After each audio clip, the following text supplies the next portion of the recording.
চলো শুরু করা যাক। 1 নম্বর প্রশ্ন দেখো। 1 নম্বর প্রশ্নে কি বলছে, কাজের মাত্রা কোনটি? তো এর আগের 2টা অধ্যায়ে বারবার করে একটা কথা বলা হয়েছিল তোমাদের, সেটা হলো যে মাত্রা, 3টা মাত্রা জানলেই সব বের করা যায়। কি কি? ভর, দৈর্ঘ্য, সময়। আসো তো আমরা আগে দেখি কাজের সূত্র কি? W=F(s). তাহলে F মানে বল। গত অধ্যায়ে আমাদের আলোচনা কি ছিল? বলের আলোচনা। তাহলে বলের মাত্রা কি বলতো? বলের মাত্রা হলো mL(T−2). এটা আমরা গত অধ্যায়ে দেখছি। এবং সাথে গুণ হবে কার মাত্রা? S মানে সরণ, মানে দৈর্ঘ্য। তাহলে L মিলে হবে L²। তাহলে mL²T−2। এই যে এটাই অ্যান্সার। একটি 50 কেজি ভরের বস্তু 10 মিটার পার সেকেন্ড বেগে চলছে। বল প্রয়োগ করে বস্তুটির বেগ 5 সেকেন্ডে 20 মিটার পার সেকেন্ড করা হলো। এ সময়ে বস্তুটি 75 মিটার পথ অতিক্রম করে। বল প্রয়োগে কি পরিমাণ কাজ হবে? আচ্ছা, তাহলে ওই যে সূত্র এটাই, W=Fs। তাহলে যেহেতু সরণ দেওয়া আছে 75 মিটার, তাহলে এখান থেকে আমরা বল বের করে করতে পারবো। এইটা একটা বল দিয়ে। অথবা আমরা আরেকটা কাজ করতে পারি। দেখো, আরেকটা কাজের সূত্র আছে, সেটা হলো W=12mv² - গতিশক্তির পরিবর্তনই হলো এক প্রকারের কাজ। তাহলে দেখো, বেগ দেওয়া আছে 2টা, ভর দেওয়া আছে, তাহলে আমাদের আর এফএস এর দিকে যাওয়ার প্রয়োজন পড়তেছে না। তাহলে আসো এখান থেকে আমরা এমটা কমন নেই। এম কত? 50 কেজি ভর। এরপরে কি থাকে? v²। ভি মানে কত? শেষ বেগ 20, তারপরে 10। তাহলে 20-এর উপরে স্কয়ার মাইনাস 10-এর উপরে স্কয়ার। চলো একবারে ক্যালকুলেটর হিসাব করে নেই, কত আসে। মাইনাস 100 × 25, 7500। এই যে 7500 এত জুল। একটি গাড়ি 7 মিটার ব্যাসার্ধের একটি বৃত্তাকার পথে 44 মিটার ঘুরতে এত নিউটন বল প্রয়োগ করা হলে সম্পন্ন কাজের পরিমাণ কত? আচ্ছা দেখো, এখানে একটা মজার বিষয় কি, যে একটা বৃত্তাকার পথে ঘুরতে 10 নিউটন বল ঘুরে আসতেছে না? তো তোমরা গতির অধ্যায়ে দেখছো যে যখন একটা বিন্দু থেকে যাত্রা শুরু করে ঘুরে আবার তুমি ওই বিন্দুতে পৌঁছাও, তখন তোমার সরণ শূন্য হয়। তাহলে সরণ যদি শূন্য হয়, তাহলে কোনো কাজ হবে? কাজ হবে না। তাহলে কাজ হবে 0 জুল। ঠিক আছে? কারণ আমাদের কি লাগে? বল লাগে, সরণ লাগে। তাহলে ঘুরে তুমি আগের জায়গাতে চলে আসতো, তাহলে কি হলো? সরণ হয়ে গেল 0। তাহলে সরণ 0 হলে পুরো কাজটাই 0 হবে। পরবর্তী প্রশ্ন।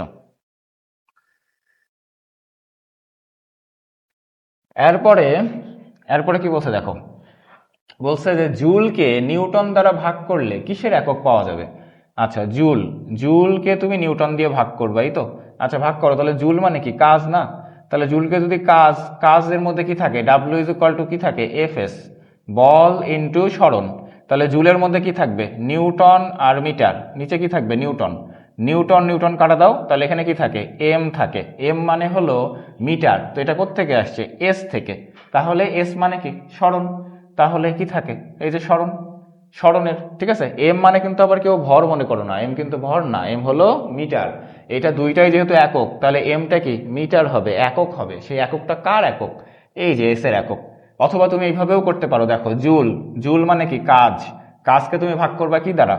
কিস দ্বারা ভাগ করলে? নিউটন। তাহলে নিউটন কার একক? বলের। তাহলে বল দিয়ে ভাগ করে দাও। দেখো, ডাব্লুর নিচে বল, যে এফ কাটা যাবে, থাকবে এস। কাজ কি রাশি? কাজ অবশ্যই স্কেলার রাশি। নিচের কোনটি কাজের একক? আচ্ছা, আমরা কাজের একক জানি জুল, কিন্তু তোমার অপশনে জুল আছে? জুল নাই। আচ্ছা, জুলকে ভাঙা যায় কিভাবে? ভাঙা যায়, জুলের ভিতরে কি থাকে? W=Fs। তাহলে এফ মানে হলো বল মানে নিউটন, আর এস এর একক কি? মিটার। তাহলে নিউটন মিটার আছে অপশনে? নাই। তাহলে আবার ভাঙতে হবে। আসো, নিউটনকে আবার ভাঙা যায়। নিউটন মানে কি? বলের ভিতরে কি থাকে? MA, কেজি আর ত্বরণ। এই তো, ভর আর ত্বরণ, সাথে হলো এম। তাহলে এই এম এর সাথে এম গুণ করে স্কোয়ার হবে, তাহলে kg metre square second inverse 2। এই তো হয়ে গেল। আচ্ছা, কাজের মাত্রা কোনটি? এটা আমরা প্রথম 1 নম্বর প্রশ্নই করে আসছি, যেটা mL²T−2। চলো পরবর্তী প্রশ্ন। বল প্রয়োগ সত্ত্বেও বস্তু স্থির থাকলে কাজের পরিমাণ কি হয়? বল প্রয়োগে যদি বস্তু স্থির থাকে, তাহলে কাজের পরিমাণ কি হবে? শূন্য হবে। স্থির থাকা মানে কি? সরণ হচ্ছে না। তো সরণ যদি শূন্য হয়, তাহলে কাজও শূন্য হবে। নিশাত মজুমদার 10 কেজি মালামাল নিয়ে এত মিটার উঁচু একটি পাহাড়ে আরোহণ করলেন। তার নিজের ভর 55 কেজি, তার দ্বারা কৃত কাজের পরিমাণ কত? এম, আরোহণ করা মানে উপরে ওঠা, তাহলে কি mgh। এম মানে হলো ভর, ভর হবে 55 যোগ 10, কারণ একজন মানুষ যখন উপরে ওঠে সে তো একটা মালামাল নিয়ে যাচ্ছে, তাহলে তার ভর তো লাগবেই। আর নিজের যে শরীর, তুমি কি তোমার শরীরটাকে রেখে যাইতে পারবা? তা তো পারবা না, তোমাকে বস্তুও নিতে হবে সাথে, এবং তুমি নিজের যে শরীর নিয়ে যাচ্ছ তারও তো একটা ভর আছে। তাহলে নিজে যদি তুমি কোনো বস্তু ছাড়াই উপরে ওঠো তাও কি তোমার কষ্ট হবে? তুমি বস্তু নিয়ে গেলে তোমার কষ্ট একটু বেশি হবে। তার মানে এখানে ভরটা যোগ হয়ে হবে 65, 9.8, এইচ হলো কত উচ্চতা? 850। ওকে, 65, 9.8, 850, তাহলে 541450, এই যে এটা 5.4 ইন্টু 10⁵ এত জুল। 70 কেজি ভরের এক ব্যক্তি 200 মিটার উঁচু পাহাড়ে আরোহণ করলে তিনি কত কাজ করবেন? ওই যে mgh, এম জি 9.8, এইচ কত উচ্চতায়? 200, তাহলে 137, তাহলে 1.37। আচ্ছা দেখো 1.372, দেখো দুইটা আছে, তো এখানে এইটা হবে, কারণ আমাদের অ্যান্সারটা কত আসছে ক্যালকুলেটরে সেটা তোমাদেরকে একটু লিখে দেখাই, যে 137,200। তো তুমি যদি এখানে পয়েন্ট দাও, দেখো তুমি যদি এখানে পয়েন্ট দাও 1 এর পরের পয়েন্ট 37, তাহলে 1 2 3 4 5, তুমি পয়েন্টটাকে কয় ঘর সরাই আনছো? 5 ঘর, তাহলে হবে 10⁵, কারণ এখানে এর ভিতরে 5টা শূন্য দিয়ে গুণ করলে পরে এটা পাওয়া যায়। আর ইনভার্স 5 মানে কি? ইনভার্স 5 মানে হবে যে 0 পয়েন্ট সামথিং, এরকম 0 পয়েন্ট সামথিং, কিন্তু 0 পয়েন্ট সামথিং এরকম তো না, এই যে এরকম বড় সংখ্যা, তাহলে এটা হবে, এটা অ্যান্সার। ওকে, এরপরে পরের প্রশ্ন চলো, 11 নম্বর। নিচের কোন সূত্র থেকে কাজ পরিমাপ করা যায়? কোন সূত্র থেকে? W=Fs করা যায়, W=PT, হ্যাঁ করা যায়, কারণ ক্ষমতা মানে কি? W/T, তাহলে এখান থেকে আমরা বলতে পারবো W = PT, ঠিক আছে। W = mgh, এটাও হবে, তার মানে 1 2 3 তিনটাই সঠিক। চলো পরের প্রশ্ন, পরের প্রশ্নে কি আছে? আচ্ছা এই যে এটাই সেই প্রশ্নটা, 1 2 3 তিনটাই সঠিক। কোনো বস্তুর ত্বরণ না থাকলে, কোনো বস্তুর ত্বরণ না থাকলে কাজ শূন্য হবে। হ্যাঁ কাজ শূন্য হবে। কেন কাজ শূন্য হবে?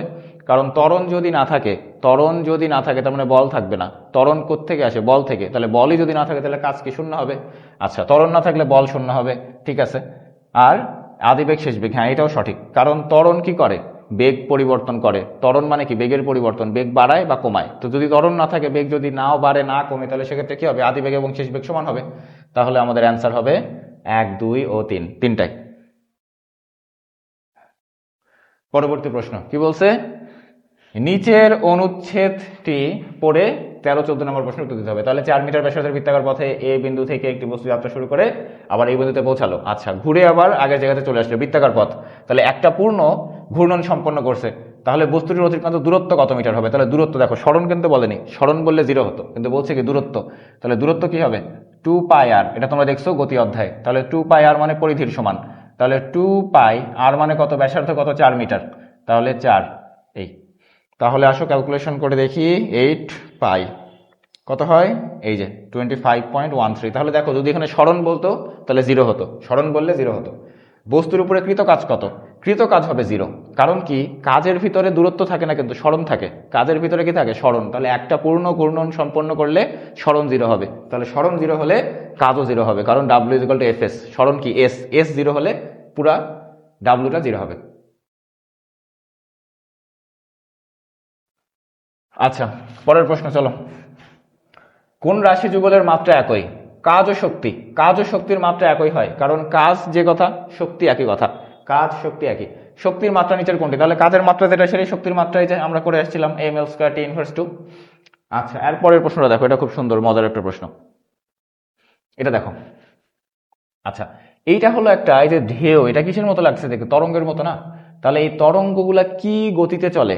স্পন্দন গতি, স্পন্দন গতিতে চলে। তাহলে তোমরা কিন্তু শিখে আসছো যে স্পন্দন গতির জন্য শক্তির সূত্র কি হয়? স্পন্দন গতি কিসের জন্য? স্প্রিং এর জন্য। তাহলে স্প্রিং এর জন্য সূত্র কি? 12kx², মনে আছে? তাহলে দেখো বলছে কি যে এই বিন্দুতে যখন এ তে আসে তখন তার শক্তি কত? 100 জুল। তাহলে ডি তে যখন যাবে তখন তার শক্তি কত হবে? আচ্ছা আসো তাহলে আমরা এই যে কে, এই স্প্রিং ধ্রুবক কে, এইটা আমরা বের করব স্পন্দন গতির জন্য। তাহলে এটাকে বের করে নেই, কে এর মান কত। তাহলে 2 এই পাশে আসলো, 2 × W মানে 100 সমান kx²। তাহলে এক্স এর মান কত? এই যে দেখো সরণ কত 50 সেন্টিমিটার, তাহলে 0.5 এর উপরে স্কয়ার। ওকে, তাহলে এখান থেকে যদি আমরা কে বের করি তাহলে একবার হিসাব করলে কত হবে 200 ভাগ 0.5 এর উপরে স্কয়ার, তাহলে আসে 800 নিউটন পার মিটার। এবার আমাদের ডি বিন্দুতে বের করতে বলছে, তাহলে ডি এর জন্য আবার সেম সূত্রটা আমরা বসাবো, হাফ কে এক্স স্কয়ার। তাহলে এবার হাফ কে কত, কে হলো 800, আর এক্স এর মান কত, এক্স এর মান হলো 100 সেন্টিমিটার। হ্যাঁ, এক্স এর মান কত, এই যে দেখো 100 সেন্টিমিটার, তাহলে 100-র জন্য 1 মিটার, তাহলে কত হবে 400 জুল। এটাই হবে আমাদের অ্যান্সার। এই যে আমাদের অ্যান্সার হবে 400 জুল। ঠিক আছে, তাহলে এইটা কিন্তু আমরা নর্মালি এমজিএইচ দিয়ে করতে পারবো না। কেন করতে পারবো না, আবার খেয়াল করো, এটা কি একটা তরঙ্গ, এটা একটা তরঙ্গ, সরল ছন্দিত স্পন্দন, আর সরল ছন্দিত স্পন্দনের জন্য মূলত শক্তির সূত্র হয় এইটা, এটা হলো শক্তির সূত্র। ঠিক আছে, তাহলে এই শক্তির সূত্র ব্যবহার করে আমরা এখান থেকে কে এর মানটা বের করে নিছি, নিয়ে ওই সূত্র ব্যবহার করেই আমরা আবার শক্তি বের করছি। ওকে, চলো পরবর্তী প্রশ্নে যাওয়া যাক। দেখো খুবই সহজ, এগুলো দেখে দেখে আনসার করা যায়। বলছে কোনো বস্তুর গতিশক্তি 16 গুণ হলে বেগ কত গুণ হবে? আচ্ছা, কোনো বস্তুর গতিশক্তি, তাহলে গতিশক্তির সাথে বেগের সম্পর্ক কি? ভি স্কয়ার সমানুপাতিক, কারণ কি হাফ এম ভি স্কয়ার। তাহলে ভর তো চেঞ্জ হয় না, আর হাফ তো কনস্ট্যান্ট, তাহলে এই যে পুরা এই অংশটা মিলে হয়ে গেছে সমানুপাতিক, তাহলে ই কে সমানুপাতিক ভি স্কয়ার। তো তুমি কি বের করবা? বেগ। তাহলে বেগ বের করলে এই পাশে কি রুট হয়ে যাবে না? গতিশক্তি কত গুণ করছো? 16 গুণ, 16-র উপরে রুট করো, কত হয়? 4, তাহলে অ্যান্সার হবে 4। শেষ। পরবর্তী প্রশ্ন।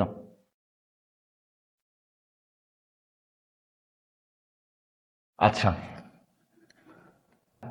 19 নাম্বার দেখো, পদার্থের অভ্যন্তরস্থ অণুগুলোর গতিশক্তি কি রূপে প্রকাশ পায়? তো ভিতরে আমরা জানি যে প্রত্যেকটা বস্তুর ভিতরে একটা নির্দিষ্ট পরিমাণে তাপ থাকে, যেটা অভ্যন্তরীণ শক্তি হিসেবে, তো অভ্যন্তরীণ শক্তিটাকে আমরা তাপ শক্তি হিসেবে বলবো। আচ্ছা, এরপরে শক্তির সবচেয়ে সাধারণ রূপ কোনটি? সাধারণ রূপ হলো যান্ত্রিক শক্তি, যান্ত্রিক শক্তি হলো সবচেয়ে সাধারণ রূপ। গতিশক্তির মাত্রা কোনটি? কাজের মাত্রা, শক্তির মাত্রা, গতিশক্তির মাত্রা, বিভব শক্তির মাত্রা, সব শক্তির মাত্রা সেম, তাহলে ml স্কয়ার T−2, একই কথা। আচ্ছা, পরের প্রশ্নে চলো।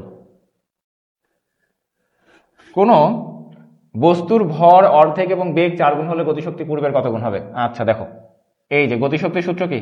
Half m v square. দেখো খুবই সহজ, তাহলে হাফ এম, ভর কি করছি আমরা? অর্ধেক, তাহলে ভর যদি অর্ধেক হয় তাহলে m/2।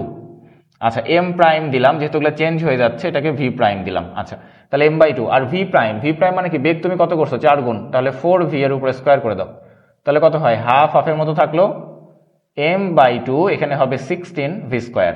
আচ্ছা, তাহলে দেখো এখান থেকে একটু খেয়াল করো ক্যালকুলেশনটা, হাফ হাফের মতো থাকলো, এটার সাথে এটা কাটাকাটি করলে কত হয়? 8, তাহলে m ভি স্কয়ার সাথে ইন্টু থাকে 8। দেখো এই যে এটা তোমার কি গতিশক্তি না? আগের গতিশক্তি, তাহলে আগের গতিশক্তির সাথে কত গুণ অবস্থায় আছে? 8, তাহলে হবে 8 গুণ। ঠিক আছে, তাহলে আমরা এই মানগুলো বসাই দিলাম, দিয়ে দেখলাম যে গতিশক্তির সাথে কত গুণ আসছে, সংখ্যাটা কত, সেটা হলো 8 গুণ। 3 কেজি ও 9 কেজি ভরের দুটি গতিশীল বস্তুর বেগের অনুপাত কত হলে গতিশক্তি সমান হবে? আচ্ছা, কি বলছে? গতিশক্তি সমান হবে, তো গতিশক্তি সমান লেখো, E1 = E2, গতিশক্তি সমান, তাহলে হাফ এম ভি স্কয়ার, তাহলে ভর দেওয়া আছে, তাহলে m1 v1 square half m2 v2 square, half half কাটা চলে গেল। তোমার কিসের অনুপাত লাগবে? বেগের অনুপাত, তাহলে v1 স্কয়ারের নিচে তুমি নিয়ে আসবা কি? v2 স্কয়ার, তাহলে এই পাশে আছে m2, m2 নিচে চলে যাবে কে? m1, তাহলে বসাই দাও, m2 কত? 9, m1 কত? 3। তাহলে দেখো অতএব বর্গমূল করে দিলে রুট ওভার, এখানে কত হয়? 3 3 9, কাটাকাটি করলে √3, নিচে কিছু নাই মানে 1, তাহলে √3:1, এই যে এটাই অ্যান্সার, √3:1। গতিশক্তি 9 গুণ হলে বেগ কত হবে? একটু আগে করা হয়েছে এটা, বলো। তাহলে গতিশক্তি 9 গুণ, তাহলে দেখো গতিশক্তির সাথে বেগের সম্পর্ক কি? বর্গের সমানুপাতিক, তাহলে বেগ সমানুপাতিক কি লেখা যাবে? √ওভার গতিশক্তি, তাহলে √ওভার তুমি কি করছো? গতিশক্তি কি করছো তুমি? গতিশক্তি করছো 9 গুণ, তাহলে এখানে 9 বসাও, √9, কত হবে? 3, এই যে 3 গুণ, এটাই অ্যান্সার।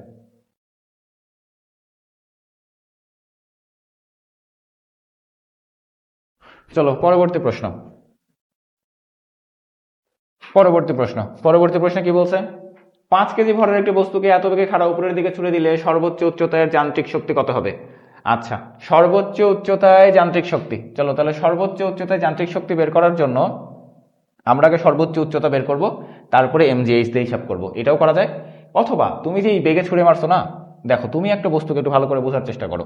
এখানে একটা বস্তু ছিল, তুমি এই বস্তুটা যখন মাটির উপরে ছিল তখন কি তার মধ্যে কোনো বিভব শক্তি ছিল? ছিল না।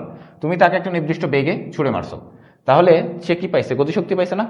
ওই গতিশক্তির কারণে সে আস্তে আস্তে আস্তে আস্তে উপরে উঠবে। তো যখন উপরে উঠবে, উঠে এখানে গিয়ে তো একটা নির্দিষ্ট উচ্চতায় গিয়ে তো স্থির হবে। ধরো উপরে আমি পাঠিয়ে দিলাম, তো উপরে গেল, যে একটা নির্দিষ্ট জায়গাতে বেগ শূন্য হয়ে আবার নিচে পড়া শুরু করবে। তাহলে এইখানে যেই শক্তিটা ছিল সেটা কি? গতিশক্তি। এখানে কোনো বিভব শক্তি আছে? নাই, এখানে বিভব শক্তি 0। আবার যখন এটা দেখো সর্বোচ্চ উপরে চলে আসছে, এখানে তার ভিতরে কোনো গতিশক্তি থাকবে? থাকবে না, কারণ ওখানে তো তার কোনো বেগ থাকে না। তাহলে ওখানে তার ভিতরে যে শক্তিটা থাকবে সেটা কি? বিভব শক্তি। তার মানে আমরা বলতেই পারি যে এই যে গতিশক্তিটা সেটাই কি কনভার্ট হয়ে গেছে বিভব শক্তি হিসেবে। তার মানে এখানে আর ভিতরে যে পরিমাণ শক্তি ছিল, এখানে যাওয়ার পরে ওর ভিতরে ওই পরিমাণ শক্তিই থাকবে, কিন্তু শুধু শক্তির ধরনটা চেঞ্জ হবে। এখানে গতিশক্তি যেটা ছিল, ওখানে গিয়েই সেটা হয়ে যাবে কি? বিভব শক্তি। তাহলে তুমি এখান থেকে গতিশক্তিটা বের করে ফেলো, তাহলে এখানে যেটা গতিশক্তি থাকবে ওই গতিশক্তিটা গিয়েই তো এখানে বিভব শক্তি হবে। তার মানে এখানে গতিশক্তির মান যত হবে, এখানে বিভব শক্তির মানও ততই হবে।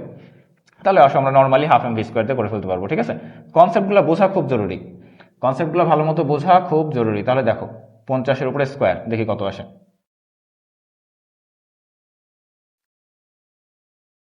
তাহলে 6375। এই যে 63, ক্যালকুলেশন ভুল হলো, 50-এর উপরে স্কোয়ার ইন্টু 2.5, 6250। এই যে এটাই অ্যান্সার। ঠিক আছে, আচ্ছা এরপরে চলো 26 নাম্বার। নিচের কোন সম্পর্কটি সঠিক? আচ্ছা সম্পর্কগুলো আমরা একটু দেখি। সম্পর্কগুলো হলো এফ মানে বল, এটা হচ্ছে না, বাদ। বল এমজিএইচ হয় না, ডাব্লিউ হয় এমজিএইচ। আচ্ছা V is equal two K x square, না এই ভি মানে হলো ওই যে স্প্রিং এর যে শক্তিটা আমরা হাফ কে এক্স স্কোয়ার বলছিলাম, এটা হাফ লাগতো, তাহলে এটাও হবে না, হাফ কে এক্স স্কোয়ার হলে ঠিক ছিল। আচ্ছা টি সমানুপাতিক বি স্কোয়ার, এটা ঠিক আছে।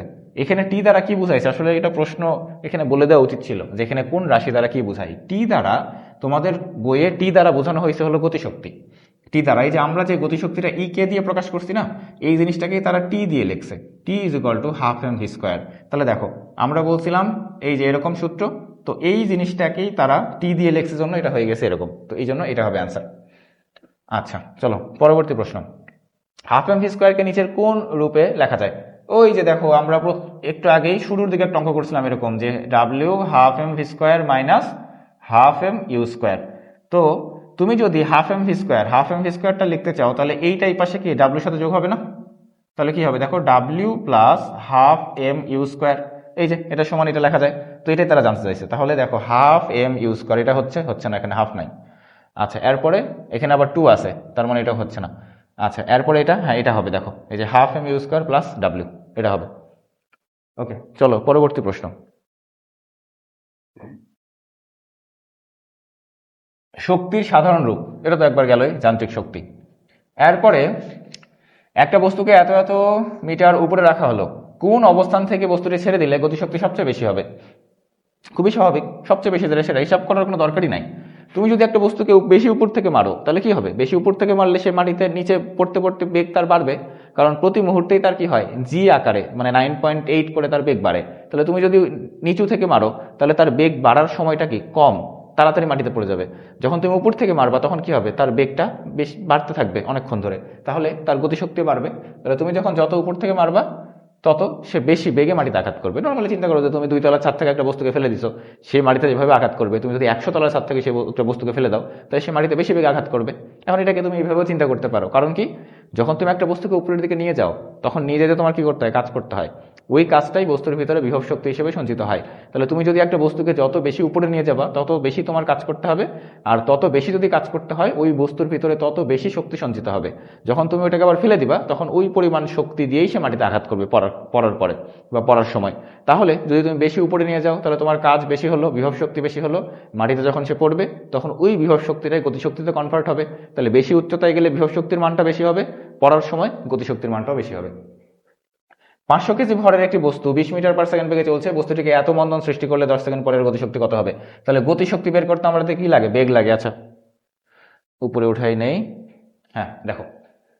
আচ্ছা তাহলে গতিশক্তি বের করতে আমাদের কি লাগে, আমাদের বলো, বেগ লাগে। তাহলে আমরা আগে বেগ বের করি, যে v is equal to u plus at. তাহলে বেগ বের করার জন্য এত কেজি ভরের একটি বস্তু এত বেগে চলছে, আচ্ছা তাহলে 20, বস্তুটিকে এত মন্দন, তাহলে মাইনাস এত সেকেন্ড, তাহলে 0.5 ইন্টু টি। ওকে তাহলে বেগ কত হবে, বলো 15 মিটার পার সেকেন্ড। তাহলে 10 সেকেন্ড পরে গতিশক্তি, তাহলে 10 সেকেন্ড পরে বেগ হলো 15, তাহলে গতিশক্তি কি হবে, K is equal to half m v square. তাহলে আসো মান বসাই দেই। এম ভর কত, 500 কেজি, ভি স্কোয়ার 15 উপরে স্কোয়ার, তাহলে 56250, 56250, হ্যাঁ এই যেটাই প্রথমটা। ওকে, তারপরে এত বেগে গতিশক্তি না, এত বেগে গতিশীল 10 কেজি ভর, এটা গতিশীল হবে। এত বেগে গতিশীল 10 কেজি একটি বস্তুর উপর গতির দিকে আরো এত জুল শক্তি প্রদান করা হলে বস্তুটির বেগ কত হবে? ওকে, দেখো খুব সুন্দর প্রশ্ন, যে এত বেগে সে তো চলতেছিলই, তার মানে কি তার ভিতরে একটা শক্তি অলরেডি আছে, তুমি তারকে আবার এত জুল শক্তি এক্সট্রা করে দিছো, তাহলে কি তার শক্তিটা বাড়লো, তাহলে এর পরবর্তীতে তার কি হবে, বেগটা বাড়বে, কারণ তার গতিশক্তি বাড়তেছে। তো নর্মালি তার ভিতরে কি পরিমাণ শক্তি আছে সেটা আমরা আগে বের করি হাফ mv স্কোয়ার দিয়ে।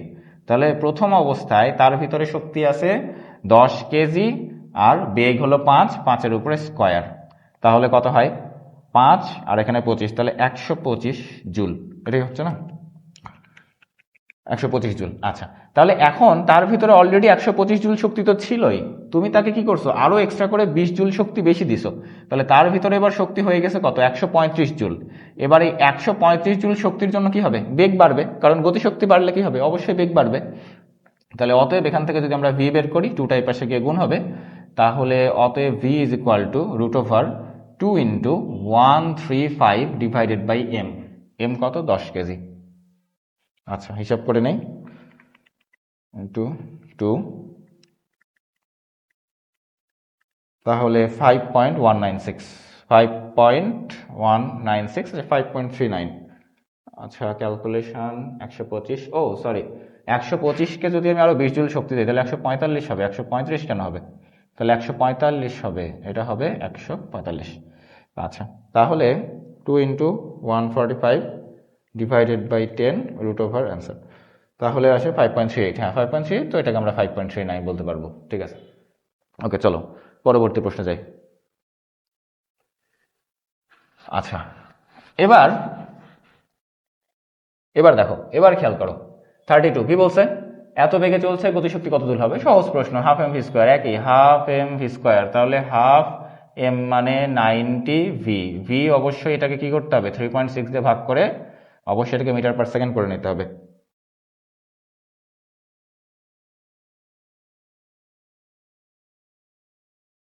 এইট সিক্স এইট জিরো, এই যে 8680.56, এটাই আনসার। চলো পরবর্তী প্রশ্নে যাই।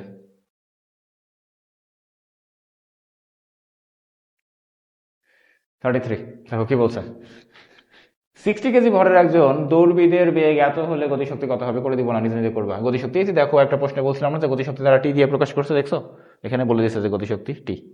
আচ্ছা, গতিশক্তি টি এর ক্ষেত্রে নিচের কোনটি সঠিক, চলো একক, গতিশক্তির একক, এইটা একক হিসেবে ঠিক আছে কিনা।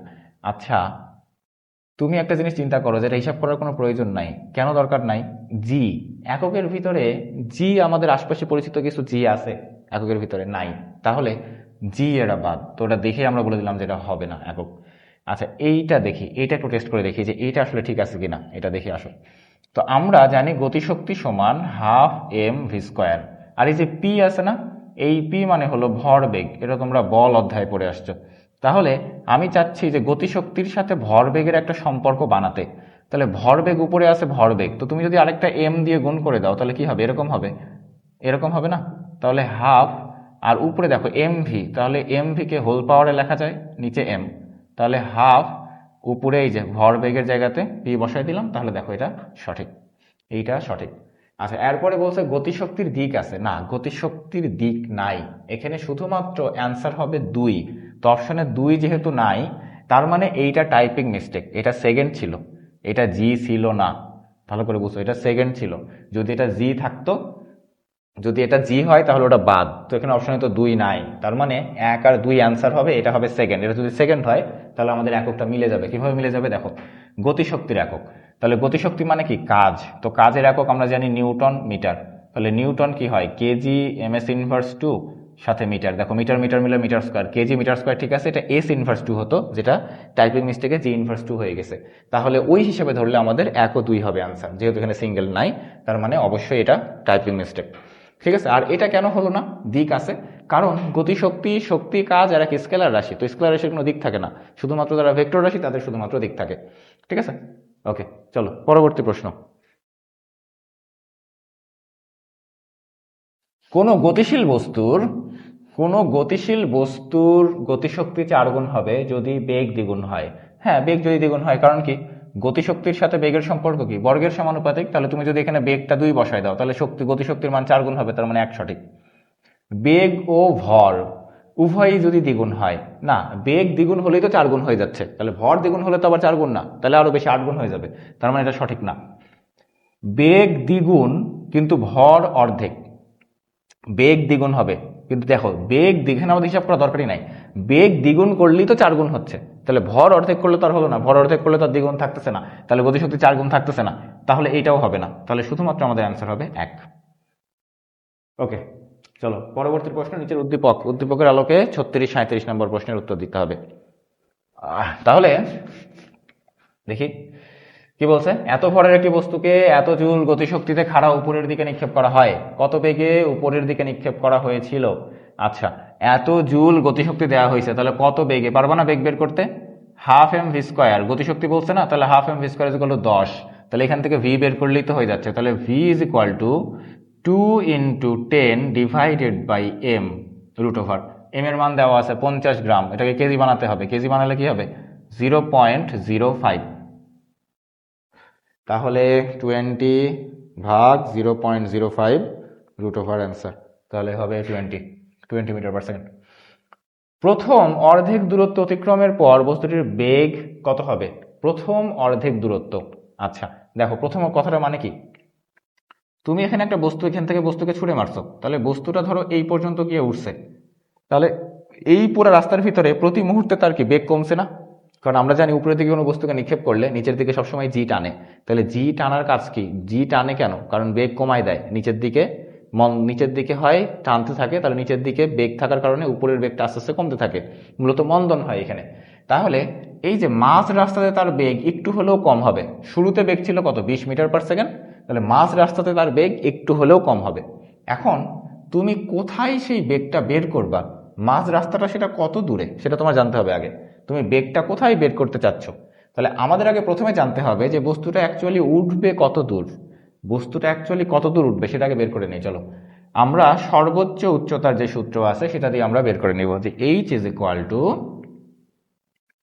You square by 2g। তাহলে আদিবেগ কত ছিল, কত বেগে নিক্ষেপ করা হয়েছে, যে 20 মিটার পার সেকেন্ড বেগে, তাহলে 20-এর উপরে স্কোয়ার ডিভাইডেড বাই 2 × 9.8। তাহলে আমরা আগে হিসাব করে নেই, তাহলে টোটাল সর্বোচ্চ এই বস্তুটা উঠবে 20.41 এত মিটার উচ্চতায়। তাহলে এই উচ্চতার অর্ধেক উচ্চতা ধরে আমাদের বেগ বের করতে হবে, মানে এই যে এইটা হবে তার অর্ধেক, তাহলে আসো 2 দিয়ে ভাগ করে দেই, 10.2 এত মিটার, এই যে এই উচ্চতা ধরে আমাদের বেগটা বের করতে হবে, শেষ বেগ। তাহলে প্রথম অর্ধেক দূরত্ব অতিক্রমের পর, তাহলে আসো আমরা জানি v square is equal to u square, এখানে হবে -2g এস বা এক্স যেটাই বলো, এই যেটা এই এক্স বা এস, এটা হলো এই মানটা হবে। তাহলে ভি ইজ ইকুয়াল টু পুরোটার উপরে রুট হবে, তাহলে আদিবেগ কত ছিল 20, এর উপরে স্কোয়ার ইন্টু -2 × 9.8 × 10.2, এই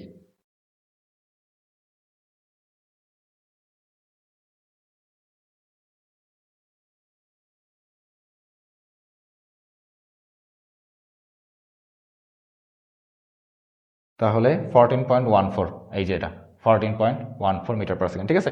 তাহলে আমরা কি করলাম এখানে দেখো আরেকবার বলে দেই, সেটা হলো যে আমাদের বলছে অর্ধেক রাস্তায় বেগ কত, তাহলে অর্ধেক রাস্তায় বেগ বের করার জন্য আমাদের তাকে পুরো রাস্তাটা জানতে হবে, তাহলে তুমি তো জানোই না যে অর্ধেক রাস্তাটা কত দূর, তাহলে আমরা আগে পুরো রাস্তাটা বের করছি, তারপরে সেটার অর্ধেক করে দিছি, অর্ধেক করার পরে আমরা এখান থেকে অর্ধেক রাস্তার বেগটা বের করছি, সেটা আসছে 14.14।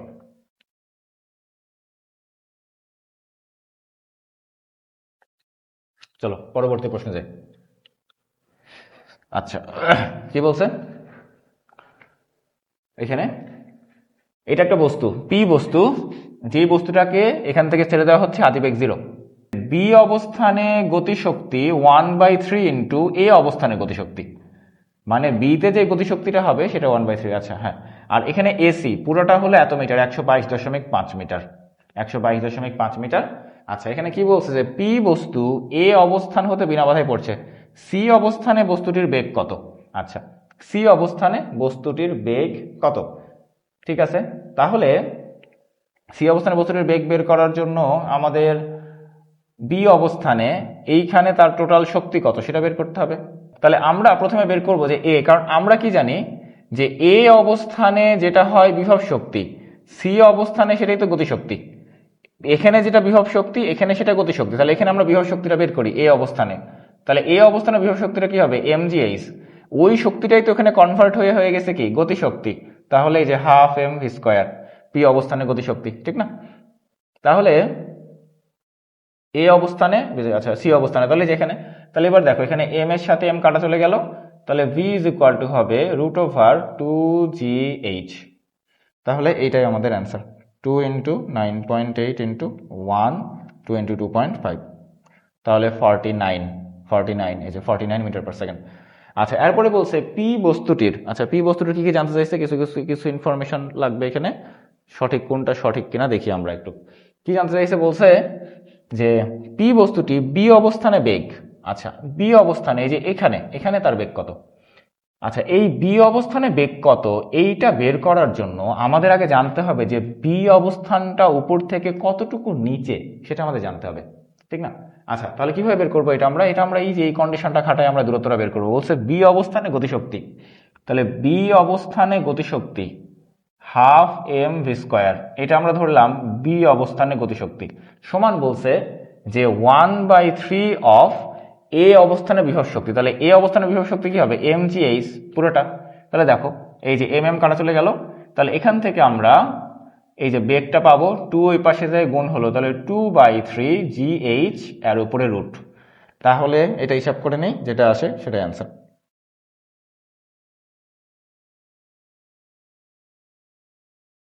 তাহলে 20.29, হ্যাঁ ঠিক আছে, 1 নাম্বার হবে সঠিক। ঠিক আছে, বুঝতে পারছো এখানে আমরা কি করলাম, এই যে কিছু না, জাস্ট এই যে কন্ডিশনটা দেওয়া ছিল এটা আমরা ইউজ করছি এখানে, যে বি অবস্থানে গতিশক্তি সমান 1/3 এ অবস্থানে বিভব শক্তি। এই অবস্থানে বিভব শক্তি কি পুরো উচ্চতাটা, এই জন্য আমরা mgh নিছি। আচ্ছা 2 নম্বরে বলছে অতিক্রান্ত দূরত্ব ab is equal to 40.83 metre. আচ্ছা এবি, এই যে আমাদের এই দূরত্বটুকু বের করতে হবে। তাহলে এখানে বেগের মান কত আসছে, 28.289 এত মিটার পার সেকেন্ড। তাহলে আমরা বের করব যে মুক্তভাবে পড়ন্ত বস্তুর এইটুকু আসতে তার কতটুকু দূরত্ব কভার করছে, তাহলে তো হয়ে গেল।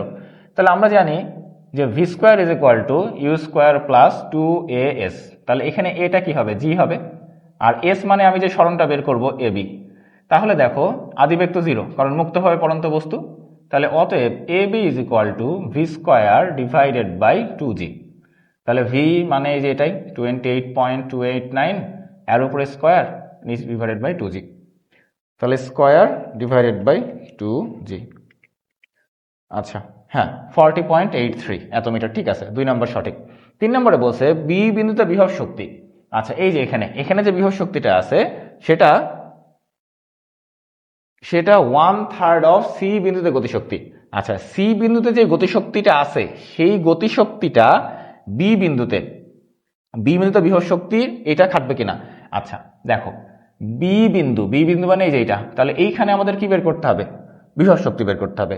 আচ্ছা বি বিন্দুতে আমরা যেহেতু বেগ জানি তাহলে বি বিন্দুতে আমরা গতিশক্তি বের করতে পারবো। তো বি বিন্দুতে আমাদের চাইছে কি, বিভব শক্তি।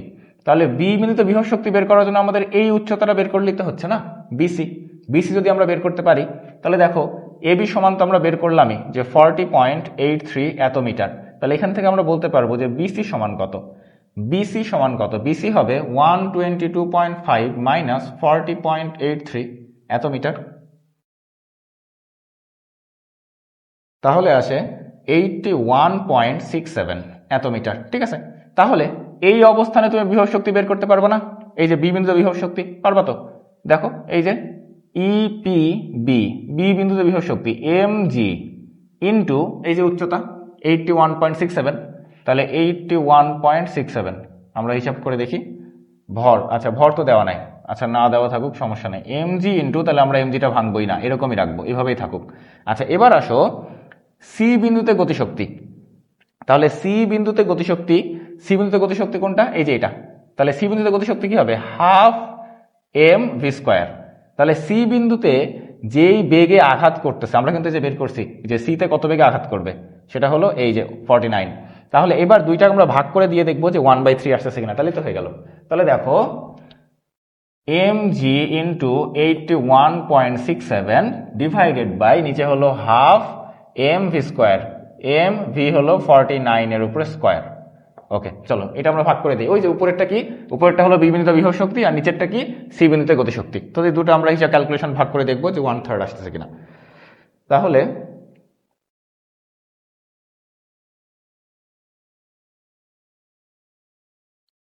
ওয়ান থার্ড 81.67 ভাগ ইন্টু 2 ভাগ 49 এর উপরে স্কোয়ার। আচ্ছা 0.086, তো 1/3 আসতেছে না, 0.086 আসে, এটা ভাগ করে দিলে 0.086 এরকম আসে, তাহলে 1/3 আসতেছে না, তার মানে এটা সঠিক নয়। তাহলে আমাদের অ্যান্সার হবে 1 এবং 2। পরবর্তী প্রশ্নটা দেখি আসো। বস্তুর ভর, এই যে ভিতরে লেখা আছে 500 কেজি ভর। আচ্ছা, এই লেখচিত্রের কোন অংশে গতিশক্তি স্থির থাকে? যেখানে বেগ স্থির থাকবে, গতি স্থির থাকলে গতিশক্তি স্থির থাকবে। তাহলে গতি স্থির কোথায়? এই যে দেখো, এ থেকে বি এইটুকুতে, আবার সি থেকে ডি। কারণ এখানে আমরা জানি যে গ্রাফ এইটুকু সমবেগ হয়, আবার এইটুকু সমবেগ হয়।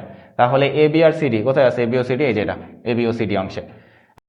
কোনো বস্তুর অবস্থা বা অবস্থানের জন্য তৈরি হয় কোন শক্তি? বিভব শক্তি। কোনো একটা বস্তু কি অবস্থায় আছে সেই অবস্থা তৈরি হয়, সেই অবস্থার জন্য তৈরি হয় বিভব শক্তি। সংকুচিত স্প্রিং এর ভিতরে কোন শক্তি লুকিয়ে থাকে? বিভব শক্তি। স্প্রিং এর ভিতরে যে শক্তিটা তৈরি হয় সেটা হলো বিভব শক্তি। আচ্ছা, তারপরে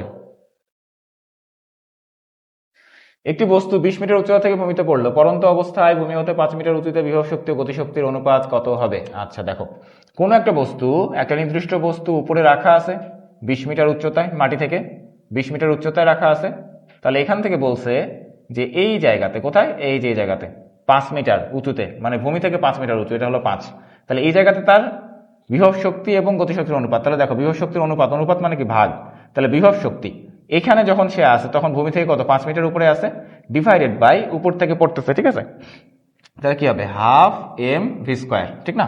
তো এখন এখানে দেখো, ভি স্কোয়ারের পরিবর্তে আমরা কি লিখতে পারি? পড়ন্ত বস্তুর জন্য আদিবেগ 0, তাহলে কি লেখা যায়? 2g, এই যে এরকম একটা সূত্র ছিল, মনে আছে যে পুরোটাকে আমরা এইচ ধরছিলাম, আর উপর থেকে যেটা পড়তো সেটাকে আমরা কি লিখতাম? যে এইচ মাইনাস এক্স, তার মানে এই যে এতটুকু। তাহলে তুমি এখানে ভি স্কোয়ারের জায়গাতে কি লিখতে পারবা? যে এম জি 5, এখানে হাফ এম থাকবে, তুমি ভি স্কোয়ারের জায়গাতে লিখতে পারবা 2g, আর এইচ মাইনাস এক্স মানে উপরের টুকু, তাহলে উপরের টুকু কত? 15। তাহলে এখানে 15 লিখে দাও। তাহলে হাফের সাথে 2 কাটা, এম এম কাটা, জিজি কাটা, তাহলে হবে 1/3। এই তাহলে হবে 1:3, এই যে এটাই অ্যান্সার, 1:3, এটাই হবে অ্যান্সার। নিচের কোনটি, তাহলে এটা শর্টকাট হিসেবে যদি তুমি মনে রাখতে চাও কি করবা? কিচ্ছু না, জাস্ট বিভব শক্তি। বিভব শক্তি যখন বের করবা, দেখো সূত্রের মধ্যে দুই ক্ষেত্রেই এমজি থাকবে, সূত্রের মধ্যে দুই ক্ষেত্রে, দেখো শর্টকাটটা দেখো, খুব ইজি। সূত্রের মধ্যে দুই ক্ষেত্রে এমজি থাকবে, উপরেও এমজি লিখবা, নিচেও এমজি লিখবা। গতিশক্তির জন্য এমজি থাকবে, বিভব শক্তির জন্য এমজি, সবার জন্য এমজি। গতিশক্তির জন্য এমজি, বিভব শক্তির জন্য এমজি। বিভব শক্তি সবসময় হিসাব করা হয় কোত্থেকে? নিচ থেকে, মাটি থেকে। বিভব শক্তি হিসাব করা হয় মাটি থেকে, বিভব শক্তি হিসাব করা হয় মাটি থেকে। যখন একটা বস্তুকে আমি উপরে তুলি তখন তার ভিতরে বিভব শক্তি আমরা হিসাব করি। তাহলে বিভব শক্তি মাটি থেকে, তাহলে মাটি থেকে কতটুকু উপরে আছে? 5 মিটার। আর নিচে যেটা দিবা গতিশক্তি, গতিশক্তি হিসাব করা হয় কোত্থেকে? উপর থেকে। গতি কোত্থেকে পায়? উপর থেকে পড়া শুরু করলে তো গতি তৈরি হয়। উপর থেকে যখন পড়ে তখন আস্তে আস্তে গতি বাড়ে, কারণ পড়ন্ত বস্তুর বেগ থাকে 0, সেখান থেকে আস্তে আস্তে আস্তে আস্তে বেগ বাড়ে জি এর কারণে। তাহলে উপরেরটা এই যে দেখো, এমজি এমজি কাটা, তাহলে কি থাকে? 1/3, শেষ। আর কিছু মনে রাখার দরকার নেই। নিচের কোনটি বিভব শক্তির মাত্রা? ml স্কয়ার টি ইনভার্স 2। কাজ, শক্তি, গতিশক্তি, বিভব শক্তি সবার মাত্রা সেম। নিচের কোনটি স্প্রিং ধ্রুবকের একক? Newton per metre. স্প্রিং ধ্রুবক F = kx, এরকম একটা সূত্র আছে। তাহলে এখান থেকে আমরা বলতে পারি যে k সমান, স্প্রিং ধ্রুবক মানে k, k = F/x। F মানে কি? বল, নিউটন, নিচে হলো মিটার, x মানে সরণ বা সংকোচন বা প্রসারণ, তাহলে মিটার। ওকে, চলো পরের প্রশ্ন।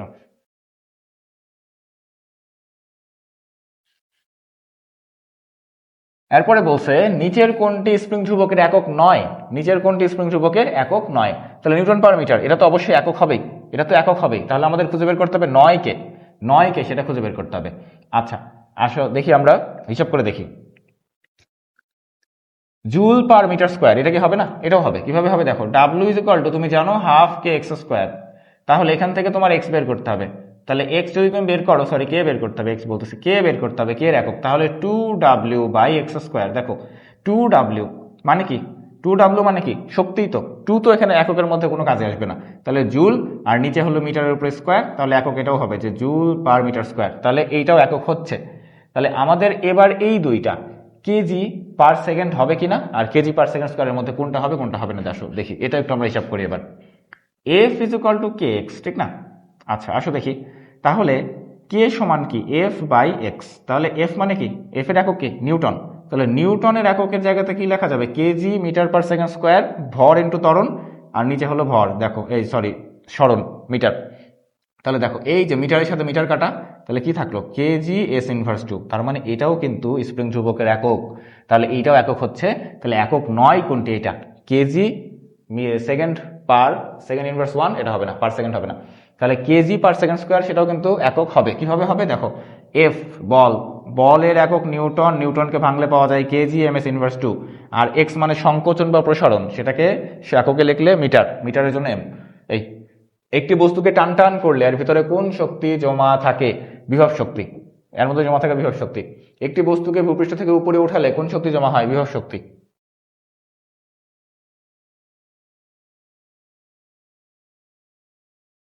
আচ্ছা পরবর্তী প্রশ্ন, পরবর্তী প্রশ্নে কি বলছে দেখি, চলো দেখি পরবর্তী প্রশ্নে কি বলছে। 10 কেজি ভরের একটা বস্তুকে এত স্প্রিং এর উপর পড়লো, স্প্রিং ধ্রুবক এত হলে সেটি কতটুকু সংকুচিত হবে।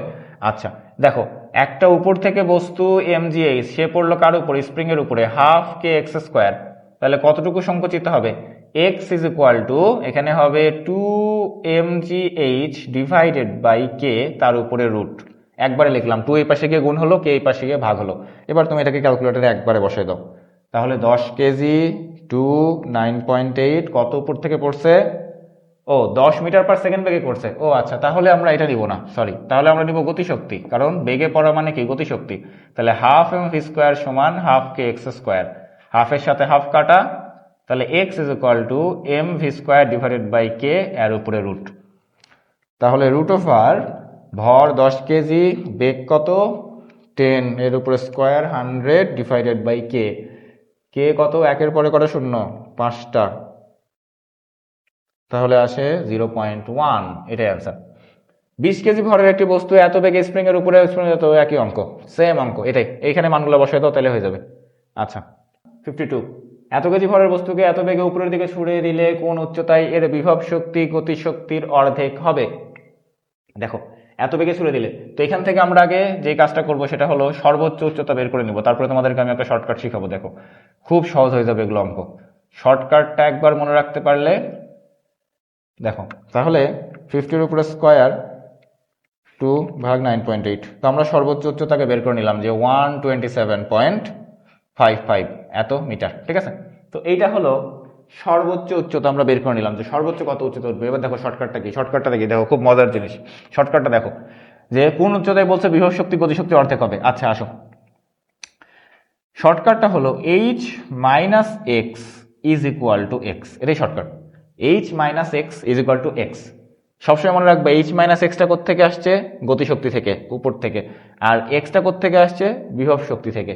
তাহলে এখানে কে কার অর্ধেক, গতিশক্তির, র কার সাথে আছে, গতিশক্তির সাথে, তাহলে গতিশক্তির অংশ তোমার কোনটা, এইটা, তাহলে হাফ তুমি এদিকে বসাবা, আর এই পাশে এক্স এক্স এর মতোই থাকবে, শেষ, কাজ শেষ। দেখো h minus x is equal to 2x, অতএব ওই পাশে 3x, তাহলে x is equal to h by 3, শেষ, কাজ শেষ। এবার এইচ এর মান বসাও, এই যে এটা বের করছো 127.55, 127.55 ডিভাইডেড বাই 3, তাহলে হবে 42.51, 42.5152। দেখো তাহলে এই যে শর্টকাট, শর্টকাটটা খুবই ইজি, প্রথমে কি আপনি আরেকবার দেখো, আরেকবার শুনে নাও, শর্টকাটটা কিভাবে লিখবা, এভাবে লিখবা যে এইচ মাইনাস এক্স সমান এক্স, এভাবে লিখে নিবা, লিখে তুমি এটুকু মনে রাখবা খালি এইচ মাইনাস এক্সটা কোত্থেকে আসছে, গতিশক্তি থেকে, আর এক্সটা কোত্থেকে আসছে, বিভব শক্তি থেকে, এক্সটা আসছে কোত্থেকে, বিভব শক্তি থেকে, আর এইচ মাইনাস এক্সটা আসছে কোত্থেকে, গতিশক্তি থেকে। তাহলে এবার তুমি দেখবা কে কার অর্ধেক কত গুণ, 10 গুণ, 5 গুণ, 1 গুণ, দ্বিগুণ, তাহলে গতিশক্তির র কার সাথে আছে, গতিশক্তির সাথে, যার সাথে র থাকবে তার সাথে, তার অংশের সাথে, কারণ তুমি তো জানো এটা কার, গতিশক্তির অংশ, তাহলে তার অংশের সাথে সেই সংখ্যাটা বসাই দিবা, তাহলে শেষ। তাহলে এখান থেকে এক্স বের করলে কাজ হয়ে গেল। ওকে, পরবর্তী প্রশ্ন, একটি বস্তুকে ভূমি থেকে উঠিয়ে টেবিলে রাখলে, ভূমি থেকে উঠিয়ে টেবিলে রাখলে, যেখানে যাই করো কৃত কাজ সবসময় কি বিভব শক্তির সমান হবে। কাজ এবং বিভব শক্তি, যখন একটা বস্তুকে আমি উপরের দিকে তুলে নেই, তখন তুলে নিলাম যে পরিমাণ কাজ করলাম, ওই কাজটাই তার ভিতরে বিভব শক্তি হিসেবে সঞ্চিত হবে। আচ্ছা এরপরে 55 কি বলছে, গাছ থেকে আম নিচের দিকে পড়তে থাকলে গতিশক্তি বৃদ্ধি পায়, হ্যাঁ অবশ্যই গতিশক্তি বৃদ্ধি পায়, বিভব শক্তি হ্রাস পায়, হ্যাঁ বিভব শক্তি হ্রাস পায়, মোট শক্তি পায়, হ্যাঁ এটা সঠিক, তিনটাই সঠিক। তিনটাই সঠিক। আচ্ছা, এরপরে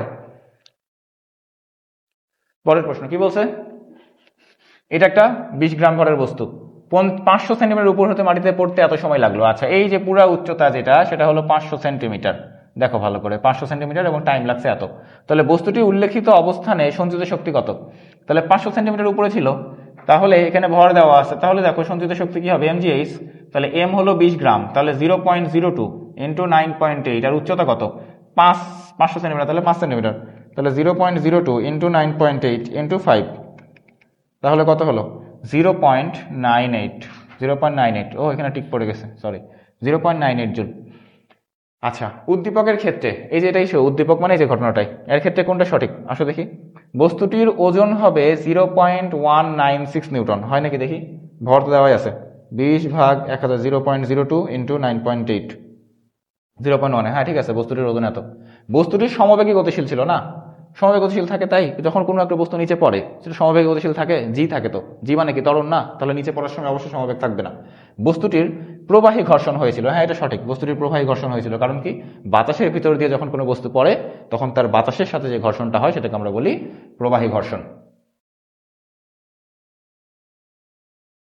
তাহলে এখানে আমাদের কোনটা কোনটা সঠিক গেল দেখি, তাহলে আমাদের সঠিক গেল 1 এবং 3, 2 তো হলো না, তাহলে 1 ও 3 এটাই হবে অ্যান্সার, 1 ও 3 এটাই অ্যান্সার হবে। ওকে, পরবর্তী প্রশ্ন।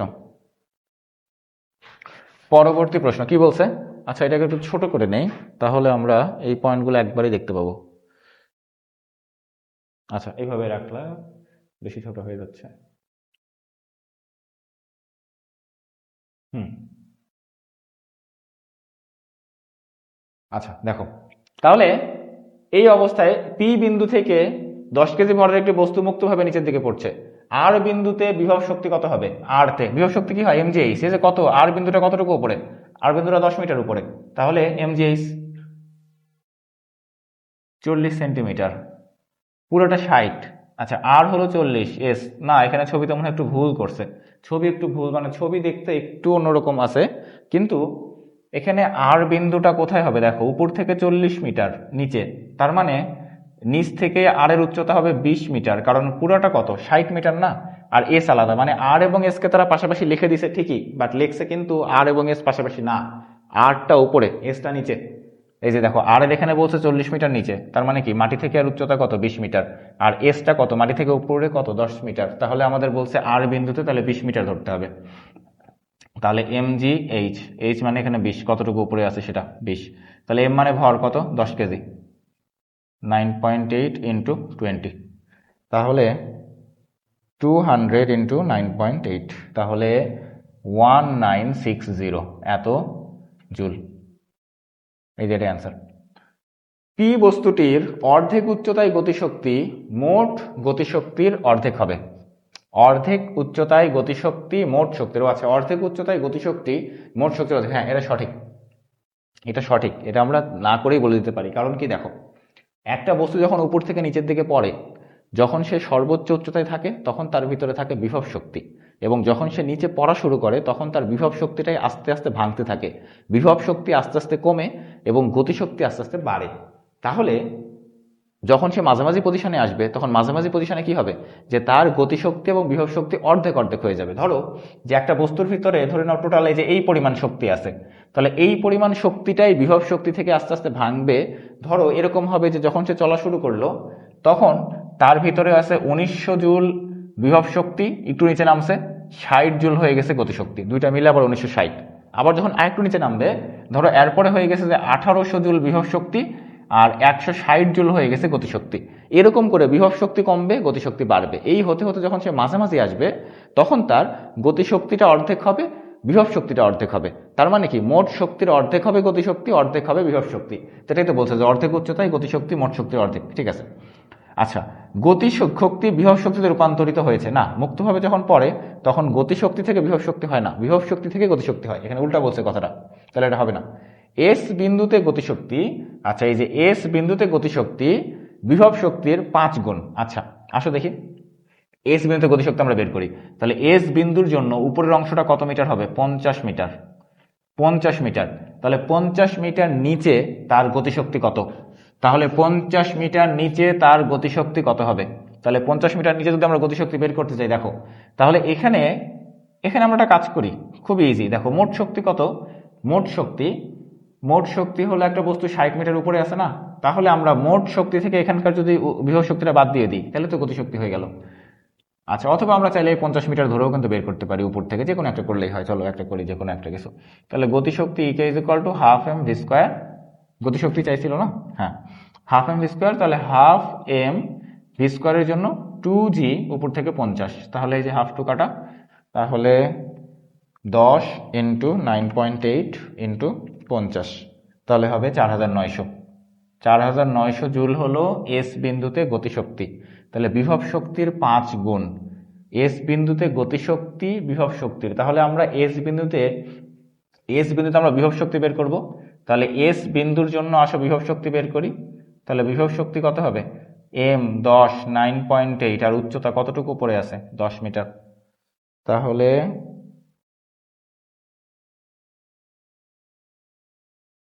980 হবে, 980।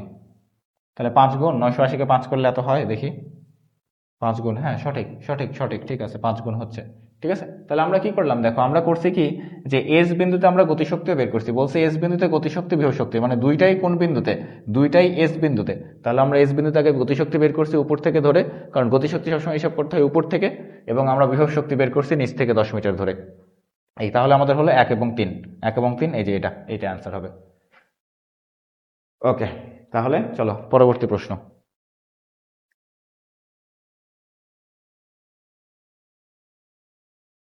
আচ্ছা, পরবর্তী প্রশ্নের দিকে যাওয়া যাক। চলো দেখি পরবর্তী প্রশ্ন। আমরা যে শক্তি ব্যয় করি তার কত ভাগ নবায়নযোগ্য শক্তি? সেটা হলো 1/5, 1/5, 5 ভাগের 1 ভাগ। তাহলে নবায়নযোগ্য শক্তি মানে কি? যেই শক্তিগুলাকে রিনিউ করা যায়, বারবার ব্যবহার করা যায়, যেই শক্তিগুলা বারবার ব্যবহার করা যায় সেগুলো হলো নবায়নযোগ্য শক্তি। যেমন হলো সৌরশক্তি, তারপরে বায়ু শক্তি, তারপরে পানির প্রবাহ থেকে উৎপন্ন শক্তি, এই শক্তিগুলা, ঠিক আছে। কোনটি অনবায়নযোগ্য শক্তি? অনবায়নযোগ্য শক্তি মানে কি? যেই শক্তিটাকে বারবার ব্যবহার করা যায় না, একবার ব্যবহার করলে সেটা শেষ হয়ে যায়।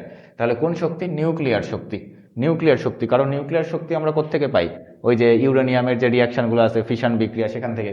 তাহলে এই ইউরেনিয়াম, এটা তো একটা মৌল যেটা প্রকৃতিতে রিজার্ভ অবস্থায় আছে।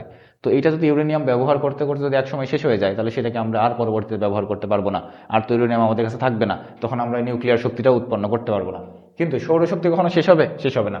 বায়ু শক্তি কখনো শেষ হবে? শেষ হবে না। ভূতাপীয় শক্তি, মানে মাটির নিচে যেই তাপটা তৈরি হয়েছে, বা মাটির নিচে যেই তাপটা আটকা অবস্থায় আছে, আটকা পড়া আছে, তাহলে ওই তাপটা শেষ হবে কখনো? শেষ হবে না। আচ্ছা, ফসিল জ্বালানি, ফসিল ফুয়েল কোনটি? ফসিল ফুয়েল হলো জীবাশ্ম জ্বালানি। তাহলে জীবাশ্ম জ্বালানি হলো গ্যাস, যেটা খনি থেকে পাওয়া যায়। ফসিল ফুয়েল কোনগুলো? যেগুলো খনি থেকে পাওয়া যায়, তাহলে গ্যাস। আচ্ছা, কোনটি অনবায়নযোগ্য শক্তি? কোনটি অনবায়নযোগ্য শক্তি? অনবায়নযোগ্য কোনটা? যেটা বারবার ইউজ করা যায় না, নিউক্লিয়ারটা অনবায়নযোগ্য শক্তি। দেশে বায়োফুয়েলের ব্যাপক আকারে ব্যবহৃত হচ্ছে, সেটা হলো ব্রাজিলে। তাহলে দেখো মনে রাখতে পারো এইভাবে, যে বায়োফুয়েল ব্রাজিল। ওকে, পরবর্তী প্রশ্ন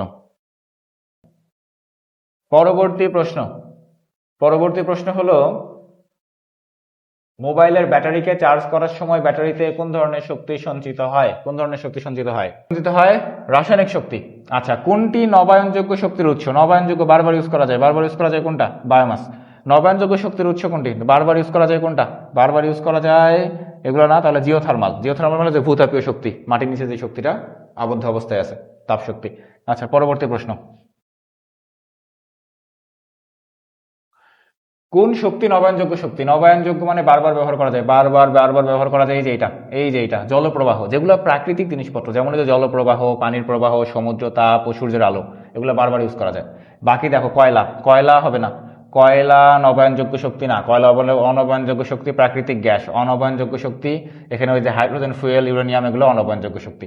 আচ্ছা, নবায়নযোগ্য শক্তির উৎস কোনটি? নবায়নযোগ্য শক্তি যে ভূতাপীয়। নিউক্লিয়ার বিদ্যুৎ কেন্দ্রে ইউরেনিয়াম 235-কে জ্বালানি হিসেবে ব্যবহার করা হয়। নিউক্লিয়ার ফিউশন বিক্রিয়া সংঘটিত হয় না, ফিউশন আলাদা আর ফিশন আলাদা। এখানে তৈরি হয় কি ফিশন বা ফিশন। বিশেষ ধরনের কন্ট্রোল রড ব্যবহার করা হয়। হ্যাঁ, এটা সঠিক। তাহলে 1 আর 3, 1 আর 3 সঠিক, 1 আর 3 হবে অ্যান্সার। না সরি, এটা আগেরটা, এটা 1 আর 3। নবায়নযোগ্য শক্তির উৎস, নবায়নযোগ্য শক্তির উৎস জোয়ার ভাটা, হ্যাঁ সৌরশক্তি, কিন্তু বায়োগ্যাস, বায়োগ্যাস, হ্যাঁ এটাও, এই তিনটাই, এখানে তিনটাই হবে, 1 2 ও 3, তিনটাই নবায়নযোগ্য শক্তির উৎস।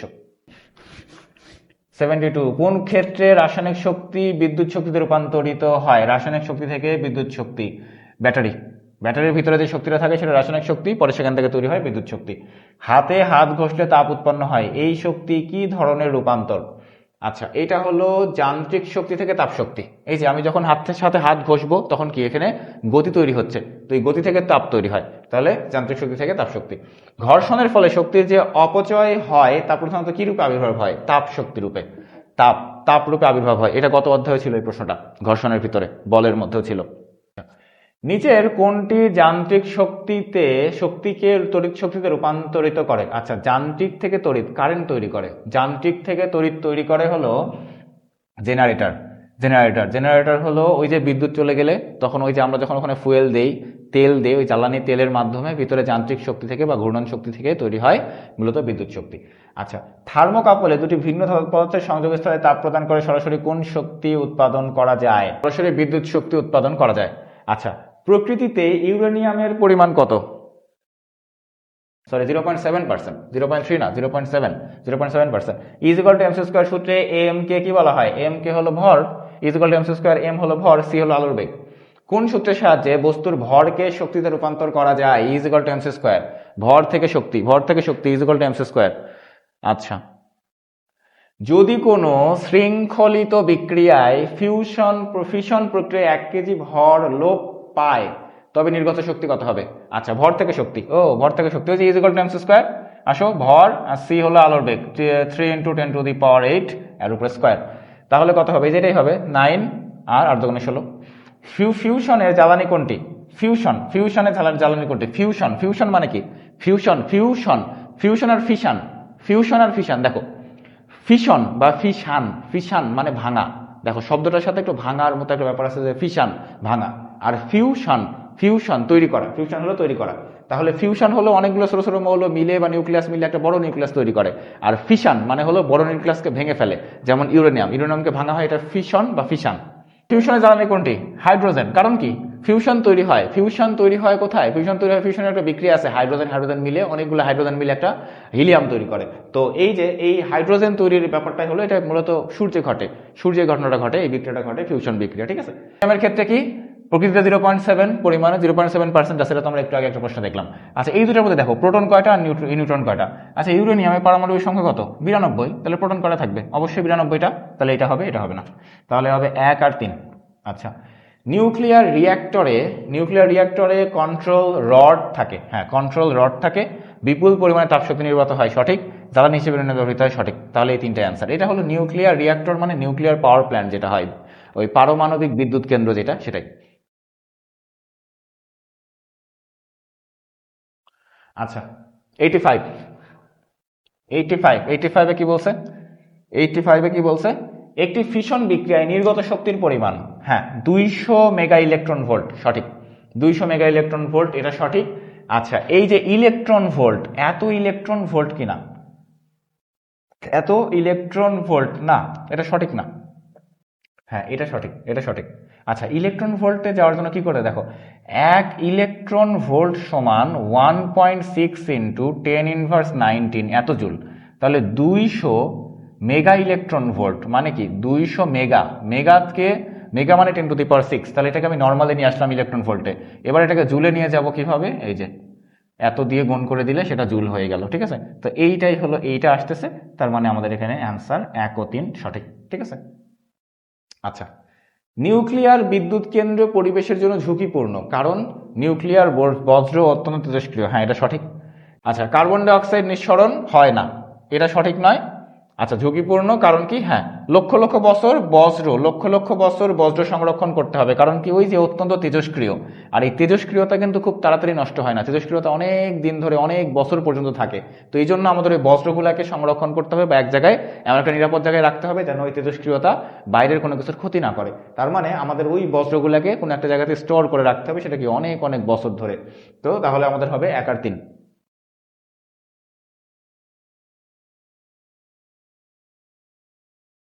ওকে, দেখো তাহলে ক্ষমতার মাত্রা কোনটি? ক্ষমতার মাত্রা, আসো তাহলে ক্ষমতার সূত্র কি? P is equal to W by টি।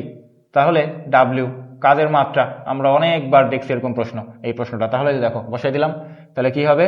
টিটা উপরে উঠে যাবে, T inverse three, M L square T inverse three, এই যেটা সি। ক্ষমতার একক কোনটি? ওয়াট। ক্ষমতার একক হলো ওয়াট। এরপরে নিচের কোনটি বল ও বেগের গুণফল? বল আর বেগের গুণফল এফ ভি, এটা হলো পি, ক্ষমতা। P is equal two F V, এটা হলো ক্ষমতা। কিভাবে আসে আসো দেখি একটু, কিভাবে আসে দেখাই দিই। পি ইজ ইকুয়াল টু আমরা কি লিখতে পারি? এম জি এইচ বাই টি। তাহলে এম জি মানে কি? বল। আর এই যে এইচ বাই টি, এইচ মানে কি? দূরত্ব না, দূরত্ব বা সরণ। তাহলে দূরত্ব বা সরণ বাই সময় দিয়ে কি হয়? বেগ হয়। তাহলে এই যে P is equal two F V. আচ্ছা, ক্ষমতার একক, ক্ষমতার একক নিচের কোনটি? দেখো ক্ষমতার এককটা তুমি মাত্রা থেকেই বলতে পারবা। এই যে এম, এম মানে ভর, তো ভরের একক কি? কেজি। ভরের একক কি? কেজি। আচ্ছা, এল, এল মানে কি? দৈর্ঘ্য বা সরণ, একক কি? মিটার। আর টি দুইটা সময়, তাহলে এস ইনভার্স থ্রি। দেখো kg metre square, kg metre square S inverse three, এই যে এটা। আচ্ছা, এত ওয়াট ক্ষমতার একটি তড়িৎ তড়িৎ মোটর দ্বারা এত সেকেন্ডে একটি 15 কেজি ভরের বস্তুকে এত মিটার উচ্চতায় তোলা হলো, শক্তির অপচয় কত? আচ্ছা, শক্তির অপচয় আমরা আগে বের করব কার্যকর শক্তি, আউটপুট। কার্যকর শক্তি কিভাবে বের হয়? সূত্র থেকে যে শক্তিটা পাওয়া যায় সেটাই হয় কার্যকর শক্তি। তাহলে কার্যকর শক্তি বের করব, তারপর আমরা কার্যকর ক্ষমতা বের করব। আচ্ছা, চাইছে কি? শক্তির অপচয়। ও আচ্ছা, তাহলে আমাদের ক্ষমতা লাগতেছে না, শক্তির অপচয়। তাহলে শক্তির অপচয় বের করার জন্য আচ্ছা আমরা আগে শক্তি, কার্যকর শক্তি বের করি। তাহলে ভর কত? 15 কেজি, 15 ইন্টু 9.8 ইন্টু 20 মিটার। তাহলে কার্যকর শক্তি কত হয়? কার্যকর শক্তি 2940, এটা হলো কার্যকর শক্তি। আচ্ছা, এবার ওই যে ক্ষমতা, এই ক্ষমতা থেকে আমরা যে শক্তিটা পাবো সেই ক্ষমতার সময় দিয়ে সেটা আমাদের হবে প্রদত্ত শক্তি।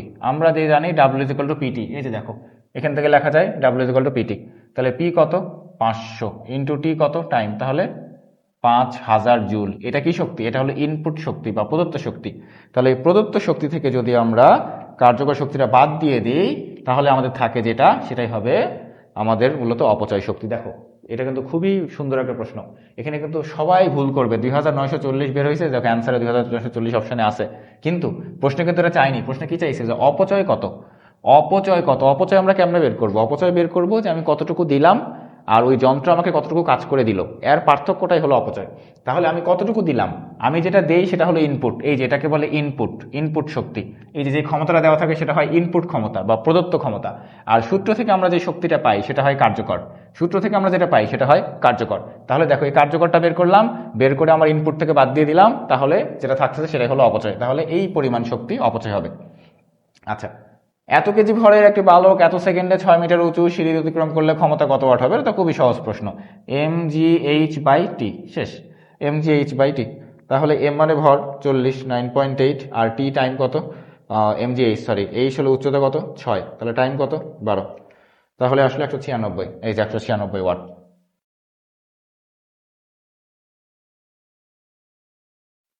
পরবর্তী প্রশ্ন, পরবর্তী প্রশ্ন 93। টাইম দেওয়া আছে, দরকার নেই। ক্ষমতা কত ওয়াট কেবলই করা হলো, একই প্রশ্ন।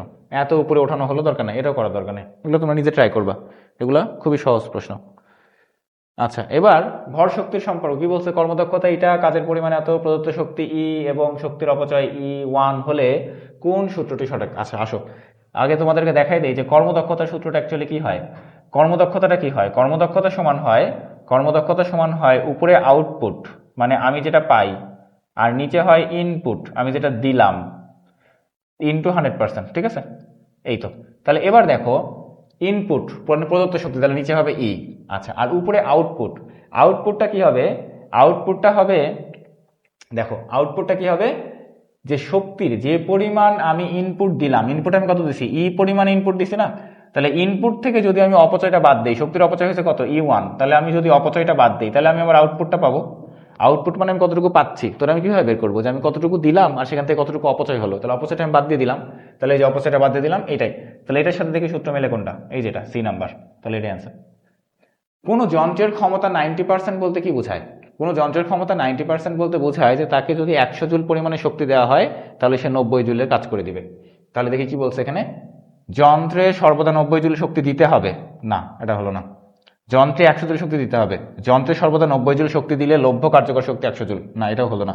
100 জুল শক্তি দিলে, হ্যাঁ এই যে এটা হচ্ছে না। 100 জুল, দেখো যন্ত্রে 100 জুল শক্তি দিলে আমি দিলাম কত 100, এই যে ইনপুট নিচেরটা 100, তাহলে লভ্য শক্তি মানে সে আমাকে কাজ করে দিবে কত 90, তার মানে আউটপুট দেখো 90% হয় কিনা। আউটপুট 90, ইনপুট 100 ইন্টু 100%, তাহলে কত হবে 90%। ঠিক আছে, তার মানে এটা সঠিক। চলো পরবর্তী প্রশ্ন। আচ্ছা পরবর্তী প্রশ্নে কি বলছে,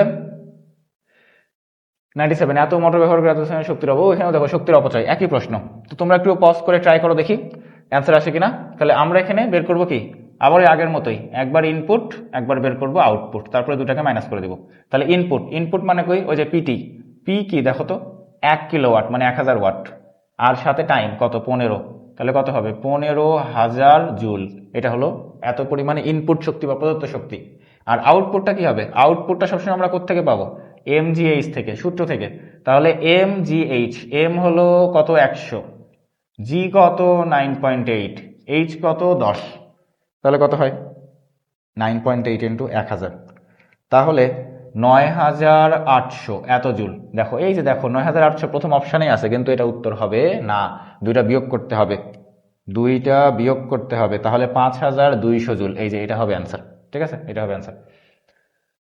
আচ্ছা, এত নিউটন ওজনের একটি বস্তু এত মিটার উচ্চতায় উঠাতে একটি মোটর ব্যবহৃত হয়, এটি 400 জুল বিদ্যুৎ শক্তি খরচ করে, তাহলে কর্মদক্ষতা কত? কর্মদক্ষতা কি, আবার দেখো ইনপুট খরচ করা মানে কি, আমি দিলাম, আমি যেটা দেই সেটা তো আমার খরচ হলো, আর উপরে সে উঠাচ্ছে, এই যে নিউটন মানে কি এমজি, এটাই তো এমজি আর এটা এইচ।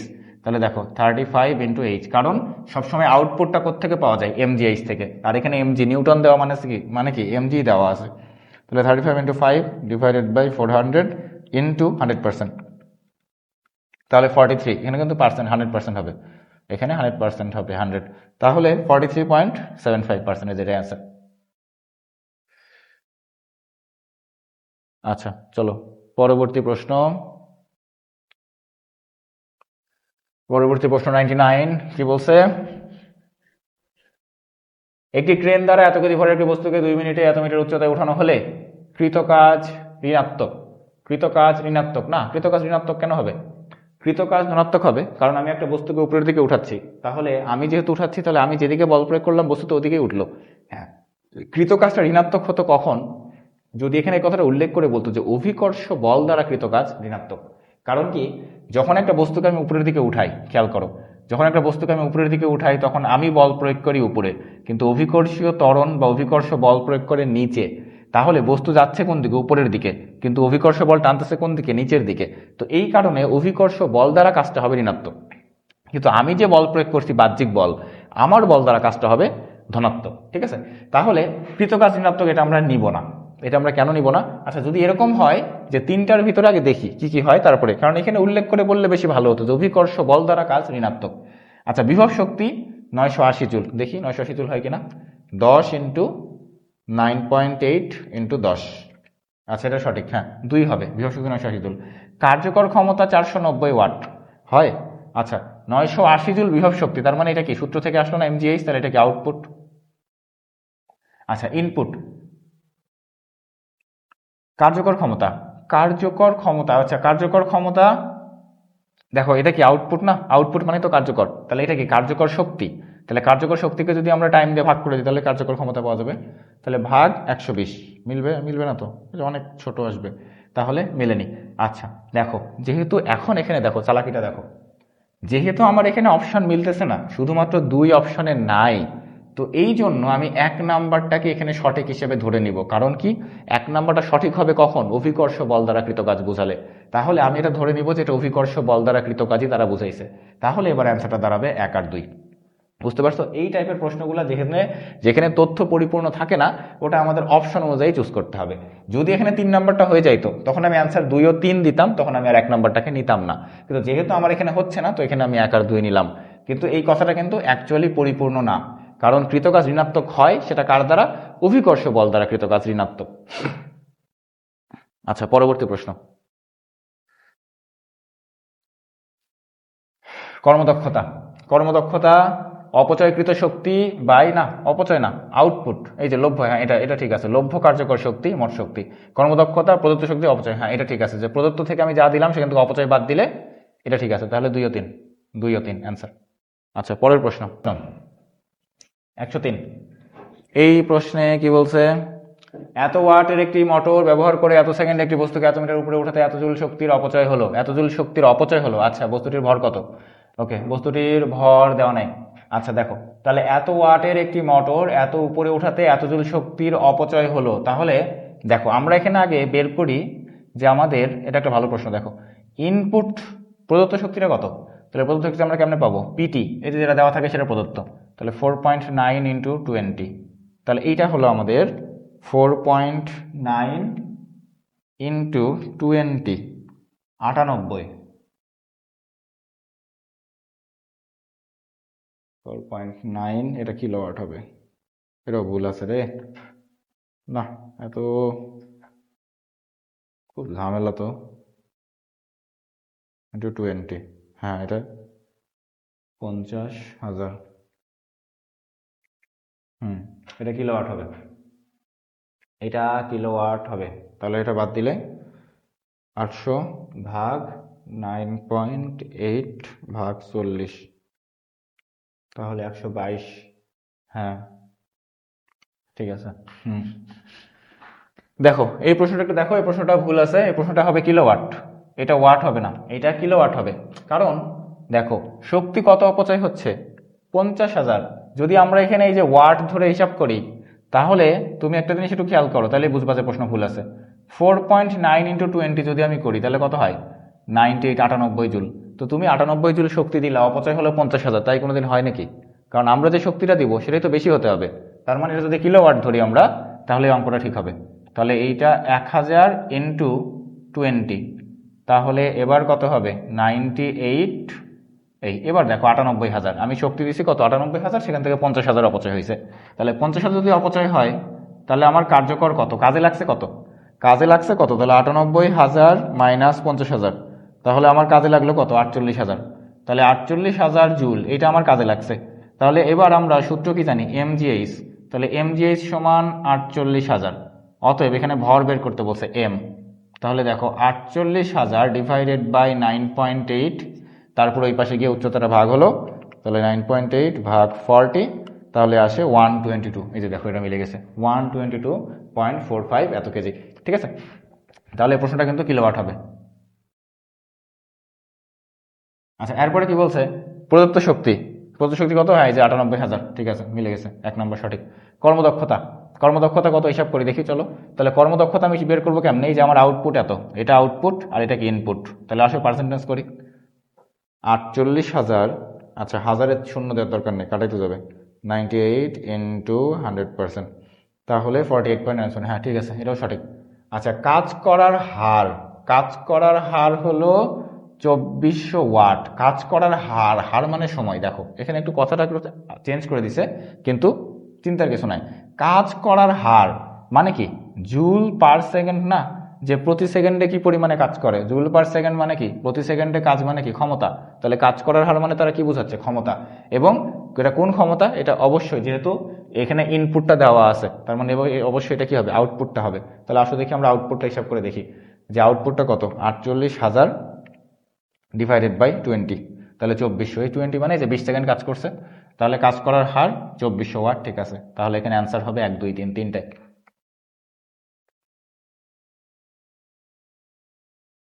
ওকে, কি বলছে? ক্ষমতার মাত্রা করা হয়েছে। ক্ষমতার মাত্রা ml² T−3। চলো পরবর্তী প্রশ্নে যাই। দোলনায় দোল খাওয়া শিশুর ক্ষেত্রে তো এই দোলনার ক্ষেত্রে স্পন্দন গতির ক্ষেত্রে কিছু স্পেসিফিক কন্ডিশন আছে, এটা একটু তোমরা নোট করে নাও।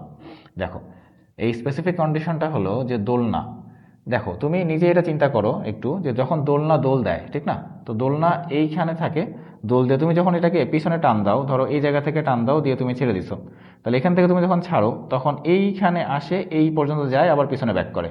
তাহলে যখন এইদিকে যায় তখন এই পর্যন্তই তো তার শেষ জায়গা, ওই পারে আর যাইতে পারে পারে না। তার মানে এই জায়গাতে তার বেগটা শূন্য হয়ে যায়, আবার পিছনে ব্যাক করা শুরু করে।